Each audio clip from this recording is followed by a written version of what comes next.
बिस्मिल्लाहिर्रहमानिर्रहीम। अस्सलाम वालेकुम स्टूडेंट्स। जी स्टूडेंट्स, कैसे हैं सब? उम्मीद करता हूँ सब ठीक ठाक होंगे। स्टूडेंट्स, मैथ 623 टेंसर एनालिसिस में आज हम फाइनल टर्म की लेक्चर सीरीज़ का आगाज़ करने जा रहे हैं, जिसमें हम आज लेक्चर नंबर 58 और 59 को डिस्कस करेंगे। चलें स्टार्ट करते हैं। स्टार्ट करने से पहले मैं आपको ये बता दूं कि इन दो लेक्चर्स में आज हम क्या सीखेंगे। इन दो लेक्चर्स में आज हम कंट्रावेरिएंट वेक्टर्स और कोवेरिएंट वेक्टर्स की डिफरेंशिएशन सीखेंगे। ऑर्डिनरी जो डिफरेंशिएशन होती है वो करना हम सीखेंगे।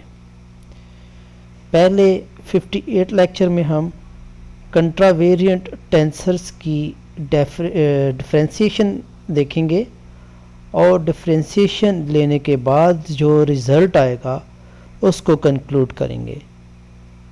तो चलें देखते हैं। टी हमारा एक टेंसर है इन एक्स आई कोऑर्डिनेट सिस्टम। अब चूंकि इंडेक्स आपको पता है सुपरस्क्रिप्ट हो, तो ये कंट्रावेरिएंट वेक्टर या टेंसर को शो करता है। और ये जो टेंसर है कंट्रावेरिएंट टेंसर हमारा एक कर्व में लाई करता है। इन ट्रांसफॉर्म होके किस में लाई करेगा? कर्व में लाई करेगा।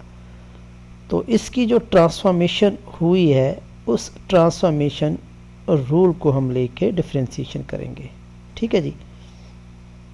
तो चलें देखते हैं। अब ये आपको पता है कि ट्रांसफॉर्मेशन लॉ जो है टेंसर्स का वो कैसे डिडक्ट करते हैं, ये पहले भी सीखा है, लेकिन चलो मैं आपको ट्रिक बता देता हूँ। t is equal to T लिखेंगे अगर तो आपने टिल्डा सिस्टम से नॉर्मल कार्टेशियन कोऑर्डिनेट सिस्टम में जाना है। टिल्डा से, टिल्डा मीन दूसरा जो कर्व्ड स्पेस सिस्टम है या कर्विलीनियर सिस्टम है उस सिस्टम से नॉर्मल सिस्टम में जाना है, तो यहाँ पर टिल्डा लिखेंगे। इंडेक्स आप कोई भी लगा दें, आई जे जो भी है आप लगा सकते हैं। यहाँ इंडेक्स दूसरे सिस्टम का हम आर लगाएंगे। अगर तो आपका टेंसर कंट्रावेरिएंट में है तो एक्स का पार्शियल टिल्डा में कंट्रावेरिएंट में ऊपर ही करेंगे, क्योंकि इंडेक्स ऊपर है तो इसमें टिल्डा ऊपर लेके आएंगे। ठीक है, इंडेक्स आई यही वाला इसके टिल्डा वाला आ जाएगा। इसी तरह नीचे जो है वो टिल्डा के बगैर दूसरा सिस्टम का एक्स आ जाएगा और इसका इंडेक्स दूसरे सिस्टम वाला आएगा। ठीक हो गया जी, बहुत सिंपल है, जस्ट ट्रिक याद रखना है आपने। ठीक हो गया, ये तो आपका हो गया transformation law Cartesian coordinate system से कर्विलीनियर कोऑर्डिनेट सिस्टम में जाने के लिए। अब इसकी डिफरेंशिएशन कर लेते हैं। जब हम डिफरेंशिएशन करते हैं तो ये आपका u डॉट वी फॉर्म बन जाती है। ये वेक्टर u कर लेंगे, इसको हम वेक्टर v कर लेंगे। u डॉट वी का आपने डिफरेंशिएशन लेना सीखा हुआ है। u का डिफरेंशिएशन और v वैसे का वैसे ही। अब u वैसे का वैसे और v का डिफरेंशिएशन। ठीक है। अच्छा, अब यहाँ से यहाँ तक अगर आप गौर करें तो अगेन ये हमारा ट्रांसफॉर्मेशन लॉ को ओबे कर रहा है। ठीक है, ये टर्म हमारी एक्स्ट्रा है। अब इसमें कुछ मज़ीद हम एक स्टेप आगे इसको लेके जाएंगे। डी और डी टी की जगह चेन रूल लगाएंगे। चेन रूल में डी एक्स इंडेक्स एस के साथ मल्टीप्लाई भी और डिवाइड भी किया। ठीक है, डी को हमने पार्शियल में कन्वर्ट कर दिया। यहाँ पर पार्शियल और डी एक ही चीज़ है। ठीक है जी, क्लियर हो गया। अब फ़र्क तो कोई नहीं पड़ता चेन रूल में, आप देखिएगा ये कट जाते हैं आप वही जाता है, लेकिन इसको हम रिफाइन करने के लिए ये चेन रूल लगा रहे हैं। इसकी जगह अब हम ये वैल्यूज पुट कर देंगे। वैल्यूज पुट करने के बाद फाइनल आपका आंसर ये आ जाएगा। अच्छा, जैसे कि मैंने आपको बताया था कि ये यहाँ तक तो हमारा ट्रांसफॉर्मेशन लॉ जो है वो ओबे हो रहा है। ठीक है, ट्रांसफॉर्मेशन लॉ ओबे हो रहा है, लेकिन एक टर्म हमारी एक्स्ट्रा है। अब इस एक्स्ट्रा टर्म को अगर हम ज़ीरो कर दें तो तब ये ट्रांसफॉर्मेशन लॉ ओबे करेगा, और अगर ये ट्रांसफॉर्मेशन लॉ ओबे कर रहा है तब हम बोलेंगे कि ये जो रिज़ल्ट है ये भी एक टेंसर है। अगर ये लॉ ओबे नहीं कर रहा तो तब हम बोलेंगे कि ये टेंसर नहीं है। अब चूंकि यहाँ पर तो ये एक्स्ट्रा टर्म आ गई है और ये ओबे कब करेगा, ये सब क्या हो जाएगा, ज़ीरो हो जाएगा। और ये ज़ीरो कब होगा, जब ये दोनों कोऑर्डिनेट सिस्टम में इंडेक्स आई और आर जो वेक्टर हैं ये क्या हों, लीनियर हों। ठीक है, ये कब ज़ीरो होगा, जब ये दोनों क्या होंगे, लीनियर होंगे, उसी सूरत में ये ज़ीरो होगा और उसी सूरत में ये टेंसर में रिज़ल्ट आएगा। तो यहाँ पर यही उसने यहाँ पर कंक्लूड किया है कि ऑर्डिनरी डेरिवेटिव जो है इज़ अ कंट्रावेरिएंट टेंसर। ठीक है जी, कंट्रावेरिएंट टेंसर है। कब ये कंट्रावेरिएंट होगा, जब ये ट्रांसफॉर्मेशन लॉ ओबे होगा। और ये कब ओबे होगा, जब एक्स आई टिल्डा और एक्स आर जो है वो लीनियर फंक्शन होंगे। होपफुली आपको इसकी समझ आई होगी। इसमें अगर कोई आपको डाउट है तो आप कमेंट में पूछ सकते हैं। चलें इससे रिलेटेड एक एग्जांपल देख लेते हैं। एक एग्जांपल है, लेट सी द कर्व। ठीक है, एक कर्व में एक्स आई सिस्टम में, एक कोऑर्डिनेट सिस्टम में वेक्टर दिया हुआ है और आपको ये बताना है कि के जो है वो टेंसर नहीं है, यानी के कर्वेचर जो है ना वो टेंसर नहीं है। तो के तक जाने के लिए हमें एक टेंजेंट वेक्टर लेना पड़ेगा। क्वेश्चन में ये आपको दे देगा टेंजेंट वेक्टर। तो टेंजेंट वेक्टर ये ट्रांसफॉर्मेशन लॉ इसका हम देखते हैं, डिफ्रेंशिएशन लेके डेरिवेटिव लिया दोनों साइड पे। तो ये तो आपका डी एक्स और डी टी ये अब वी होता है, वी का दोबारा डेरिवेटिव लेते हैं, एक्सेलरेशन आ जाता है। इसको कर्वेचर बनाने के लिए हम इसका नॉर्म लेंगे, तो नॉर्म जो है इज इक्वल टू ए आ जाएगा। ठीक है, अब ये जो नॉर्म है ये किसके बराबर आएगा, के। अब ये जो कर्वेचर के है ना, अब ये डिपेंड कर रहा है किस पे, टेंजेंट पे। अब टेंजेंट जो है वो देखें वो क्या हो रहा है, वेरी हो रहा है। अब टेंजेंट वेरी हो रहा है, इट मीन्स कि आपका कर्वेचर भी क्या हो रहा है, वेरी हो रहा है। कर्वेचर यानी आपका हर पॉइंट पे वेरी कर रहा है, यानी वो इनवेरिएंट नहीं है। इनवेरिएंट का मतलब होता है कि वो वेरी ना करे, लेकिन ये तो वेरी कर रहा है, ये तो कांस्टेंट नहीं है।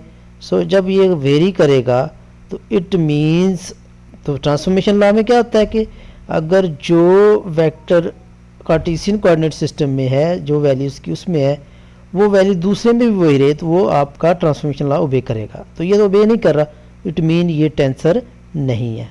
क्लियर हो गया, यानी ये जो कर्वेचर है वो not a tensor in a curvilinear coordinate system.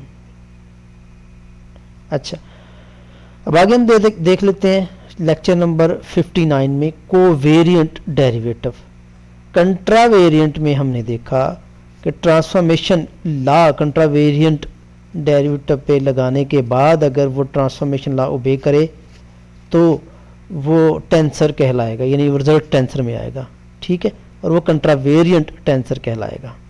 अगर ओबे नहीं करता तो वो टेंसर नहीं होगा। ठीक है, कंट्रावेरिएंट तो दूर की बात, वो टेंसर ही नहीं होगा। अब कोवेरिएंट डिफरेंशिएशन कब होगी? कोवेरिएंट डिफरेंशिएशन करने से पहले कुछ लॉज हैं, कुछ चीज़ें याद रखने वाली हैं, उनको आपने याद रखना है। स्टूडेंट्स, ये बड़ी मेहनत से मैं इसके नोट्स बना रहा हूँ और मेरी कोशिश ये होगी, और मैंने कोशिश ये की है कि आपको शॉर्टेस्ट वे में और ईजीएस्ट वे में बुक का जो मवाद है वो पेश कर सकूं। अच्छा, रैंक ऑफ कोवेरिएंट टेंसर्स। अगर तो डेरिवेटिव लेने के बाद आंसर में जो टेंसर आएगा वो उसका एक रैंक बढ़ जाए तो उस सूरत में हम कहेंगे कि एम ऑर्डर टेंसर जो है वो किस में शिफ्ट हो जाता है, m+1 में। ठीक है, सिंपल ये कि अगर आप कोवेरिएंट डेरिवेशन लेते हैं, डिफरेंशिएशन लेते हैं, तो उसमें ये होगा कि ट्रांसफॉर्मेशन लॉ लेने के बाद आपका जो रैंक है वो एक बढ़ जाएगा। लेकिन अगर आप डमी इंडेक्स में डिफरेंशिएशन कर रहे हैं, यानी आई जे आपका इंडेक्स है, उस इंडेक्स ही में आप इसकी डेरिवेशन कर रहे हैं। ये कामा जे यहाँ पर ये डिफ्रेंशिएशन को शो कर रहा है, उसी में उसी में डिफ्रेंशिएट कर रहे हैं, तो रैंक आपका एक कम हो जाएगा। किस सूरत में? डमी इंडेक्स की सूरत में। ये एक पॉइंट हो गया। अब दूसरा पॉइंट ये है कि कार्टेशियन कोऑर्डिनेट में जो बेसिस वेक्टर होंगे वो कांस्टेंट होंगे, जबकि कर्वीलिनियर में वो कांस्टेंट नहीं होंगे, वो वेरी करेंगे पॉइंट टू पॉइंट। इसके लिए हम एक फिगर देख लेते हैं।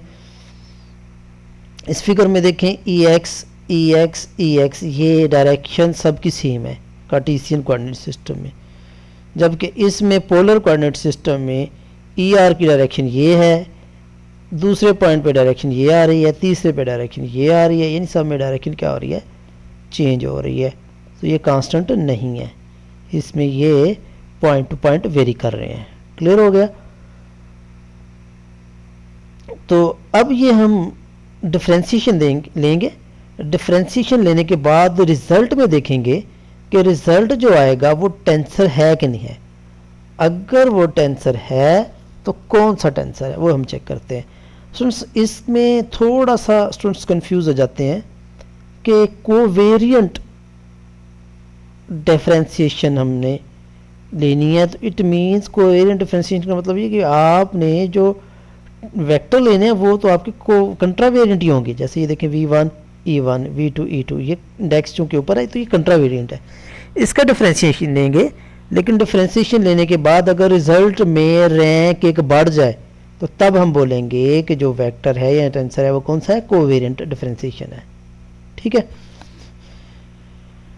तो चलिए देखते हैं। रेक्टेंगुलर सिस्टम में तो बिल्कुल इजी सा है, ये हमें पता है V बराबर, इसको हम लिख सकते हैं V1 E1 कंपोनेंट में V2 E2, और इसको समेशन फॉर्म में भी लिख सकते हैं, और आइंस्टाइन में ये सिग्मा को भी हम रिमूव कर सकते हैं। ये तो सिंपल है, ये तो आपको पता ही है। तो अब इसकी डिफरेंशिएशन ले लेते हैं। ये ट्रांसफॉर्मेशन लॉ आपका आ गया कंट्रावेरिएंट में। अब इसकी हम डिफरेंशिएशन लेंगे। डिफरेंशिएशन ले के देखते हैं जी। ये U डॉट V फॉर्म बनेगी, U का डेरिवेटिव V वैसे का वैसे ही, अब V का डेरिवेटिव और U वैसे का वैसे ही, ये तो आपको पता ही है। अब इसमें EI और EI या E1 E2 ये आपके IJ एक्ट करेंगे, यानी ये कांस्टेंट होंगे, ये तो आपको पता ही है। अगर तो ये कांस्टेंट है तो कांस्टेंट का आपको पता है डिफरेंशिएशन क्या हो जाएगा? 0, ये तो 0 हो जाएगा। ठीक है, बस बाकी ये बच जाएगा। तो ये आपका फाइनल आंसर ये आ गया। इसी तरह आपका E2 के लिए, यानी ये x1 आपका किसको शो कर रहा है? किस कोऑर्डिनेट को? x को शो कर रहा है। ये x2 आपका किसको शो कर रहा है? y कोऑर्डिनेट को शो कर रहा है। ठीक है, तो y और x के हिसाब से आंसर आ गया। अब इसी को हम देख लेते हैं पोलर कोऑर्डिनेट सिस्टम में। स्टूडेंट्स पोलर कोऑर्डिनेट सिस्टम में आपको पता है कि जो x कोऑर्डिनेट होता है उसको हम r रखते हैं, और जो y होता है उसको हम थीटा रखते हैं। ठीक है, अब यहाँ पर y चूँकि हमने x को x1 लिया हुआ है और y को हमने x2 लिया हुआ है। ठीक है, ये ऊपर भी लिया हुआ है, ये भी आपको याद होना चाहिए, ये आपको ऑलरेडी पता ही है, लेकिन एक दफ़ा फिर से मैं रिपीट करवा रहा हूँ। ठीक है जी, ये x1 x2 xy, और पोलर में x1 x2 टिल्डा जो है वो r थीटा के बराबर आएगा, यहाँ पर टिल्डा भी आएगा सारी। ठीक है जी, ओके। तो V1 टिल्डा, चूँकि ये हम पोलर में ले रहे हैं तो V जो है वो V टिल्डा में चेंज हो जाएगा। V1 tilde E1 tilde, V2 tilde E2 tilde, इस तरह इसी को भी समेशन फॉर्म में लिख सकते हैं। अब इसकी हम डिफरेंशिएशन कर लेंगे। डिफरेंशिएशन में U डॉट V फॉर्म बनेगी, ये U का डेरिवेटिव V वैसे का वैसे ही, अब V का डेरिवेटिव और U वैसे का वैसे। अब ये यहाँ पर कांस्टेंट नहीं है। ठीक है, अब यहाँ पर थोड़ी कॉम्प्लिकेशन आएगी, ये याद रखना है। ये कांस्टेंट नहीं है आपका, तो इसलिए इसको हम 0 नहीं ले सकते। इसकी आगे इसको मैंने इक्वेशन नाम दे दी, ए का नाम दे दिया। इसी तरह हम 1 के हिसाब से लेंगे x1, यानी r के हिसाब से ले लिया। इसी तरह थीटा के हिसाब से इसकी डिफरेंशिएशन लेंगे, इसको b का नाम दे दिया। ठीक है, अब ये हमें पता है x इक्वल होता है r cos theta, y equal to r sin theta. अब इसकी डिफरेंशिएशन ये भी हमने निकालना सीखी हुई है पहले, er cos theta E1 sin theta E2, और e थीटा जो है ये हमने सीखी हुई है, तो ये आपको याद होनी चाहिए। ई आर को मैंने E1 का नाम दे दिया, ठीक है, ई थीटा को मैंने E2 का नाम दे दिया। क्लियर हो गया? ओके, अब इस ई आर की हम डिफ्रेंसिएशन कर लेते हैं, यानी E1 की या ई आर की डिफ्रेंसिएशन कर लेते हैं, यानी इस सारे का आर के हिसाब से डेरिवेटिव लेंगे तो इसमें तो आर है ही नहीं, तो ये 0 आ जाएगा। ठीक है, अब इसकी कर लेते हैं,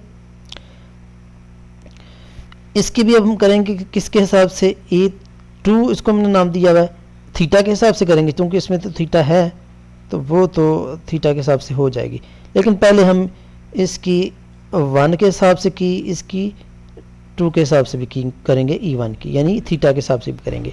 अब थीटा के हिसाब से करेंगे तो इसमें तो थीटा है, इन्वॉल्व हो रहा है, तो काज थीटा का आएगा minus sine theta, plus sine theta का क्या आ जाएगा, काज थीटा। ठीक है, ये मैंने E1 की थीटा के हिसाब से कर दी। क्लियर हो गया? अब ये जो sine cos theta minus sine theta है, गौर करें E2 के बराबर आ रहा है। यहाँ से अगर आप इसका आर कॉमन ले लेना तो ये सारा उधर आके 1/r बन जाएगा, तो ये आपका 1/r E2 बन जाएगा। क्लियर हो गया? ये जस्ट इसी से मैंने अखज़ किया है, ठीक है ना। तो ये E1x2 जो है 1/r E2 के बराबर आ जाएगा। इसी तरह इसका भी लेंगे तो ये भी यही चीज़ आ जाएगी। ये फ्राम 2 मैंने कर लिया, ये फ्राम 1 मैंने कर लिया, तो इससे आप डिडक्ट कर लेते हैं जी। यहाँ तक तो 4 इक्वेशंस आपकी बन गई, AB1 2। क्लियर है? अब ये जो इक्वेशन है ना, इसको हम जो इंडेक्स आई है ना, इसको वेरिएशन देंगे। पहले वेरिएशन 1 देंगे, यहाँ पर 1 रख लेंगे, जहाँ जहाँ आई है वहाँ 1 रख लेंगे। फिर वेरिएशन 2 देंगे, यानी पार्शियल v और x1 में हम पहले 1 देंगे। मैं इधर जगह नहीं है, चले देख लेते हैं जी। ये पहले 1 दिया, तो 1 देने के बाद पार्शियल E1 पार्शियल x1 ये तो 0 आ जाएगा, यानी यहाँ पर ये प्लस 0 भी होगा।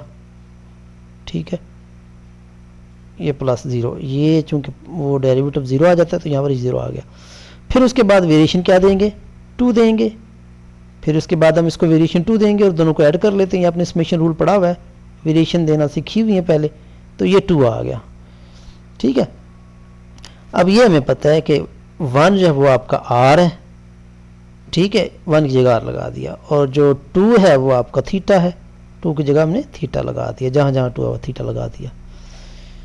इसी तरह इसमें आ जाए b में, यानी x2 यानी थीटा के हिसाब से। अब इसमें भी वेरिएशन पहले 1 देंगे, 1 दे के देख लिया, 1 दे के देखेंगे वेरिएशन, तो 1 ये थीटा के हिसाब से ये वेरिएशन 1 आ जाएगी E1। ठीक है, और ये वेरिएशन 2 आ जाएगी। क्लियर है? वेरिएशन देने के बाद इसमें भी आप जहाँ जहाँ 2 है वहाँ पर आप थीटा लगा देंगे, जहाँ जहाँ 1 है वहाँ पर r लगा देंगे, तो ये फाइनली आपका आंसर आ जाएगा। अच्छा, इसी में अब आप गौर करें, उसने क्या किया हुआ है, ये चूंकि कॉम्प्लिकेटेड सी टर्म्स हैं तो इसको थोड़ा सा शार्ट किया हुआ है। फाइनली ये जो पार्शियल v और पार्शियल x था ना, ये वाला, ये 1 2 की बजाय उसने आई जे इंडेक्स में ये कर दिया, समेशन में कर दिया इसको, यानी इसको xi vj ej, in simple words आप ये कह लें कि जैसे वो पार्शियल v और पार्शियल x है ना, v1 करके और v2 करके कर दिया है। ठीक है, तो इन समेशन फॉर्म लिख दिया। अब ये चूंकि आपको पता है इसका तो डेरिवेटिव हमें नहीं पता क्या आएगा, ई जे का, ये तो कांस्टेंट होता तो फिर तो 0 होता। तो ये जो टर्म है ना, इसको हमने एक ख़ास नाम दे दिया गामा का। अब ये गामा का नाम देना कैसे है वो ज़रा गौर कीजिएगा। इसमें इंडेक्स आई जे हैं। ठीक है, ये जो ई जे है ये तो आपका ई के आ जाएगा। ये जो सारी टर्म ना पार्शियल में, ये यहाँ तक आई जे आपका नीचे आ जाएगा, और एक न्यू इंडेक्स आप खुद इंट्रोड्यूस करवाएंगे जिसका हमने नाम के रख दिया, और इसमें भी ई जे में भी आप के का नाम दे देंगे। अब ये जो हमारी टर्म इंट्रोड्यूस हुई है ना, ये देखिएगा इसका रैंक कितना आ गया, अब रैंक 3 आ गया है जी। जबकि हमने जब शुरू किया था वेक्टर का तो उसमें रैंक 2 था। अब एक रैंक बढ़ गया, ठीक है, रैंक 3 आ गया, एक रैंक ज़्यादा हो गया, तो इट मीन्स ये आपका कौन सा डिफ्रेंसिएशन हुआ, फिर कोवेरिएंट डिफ्रेंसिएशन हो गया। ठीक है जी, तो ये इसकी जगह ये मैंने कीमत लगा दी। अब इसको आप मज़ीद वेरिएशन भी दे सकते हैं, 1 कर लें पहले के की जगह, फिर 2 कर लें, वो आपकी अपनी मर्ज़ी है। ठीक है, 2 ही वेरिएशन है तो इसलिए 2 तक ही इसको स्ट्रिक्ट करेंगे। आगे देखिएगा, अब ये तो वैसे का वैसे आ जाएगा, ये वी आई। अब जहाँ यहाँ जे चूँकि ऑलरेडी है तो इसको हमने थोड़ा सा चेंज कर दिया है, यहाँ पर जे की जगह हमने आई लगा दिया है। ठीक है, और ये इसकी जगह ये सारी वैल्यू आ जाएगी, ये जो हमने यहाँ पुट किया है। ये जो सिंबल है हमारा, ये हमारा क्रिस्टोफिल सिंबल कहलाता है, इसको हम आगे पढ़ेंगे। ठीक है जी, तो चूंकि ये जो राइट हैंड साइड है इसको हम क्या नाम देंगे, कोवेरिएंट डेरिवेटिव। कोवेरिएंट डेरिवेटिव किसकी, कंट्रावेरिएंट टेंसर की। क्लियर हो गया। अब अगर आपको कोई डाउट है किसी जगह पे आपको नहीं समझ आई तो आप कमेंट में पूछ सकते हैं। थैंक यू, अल्लाह हाफ़िज़, और चैनल को भी सब्सक्राइब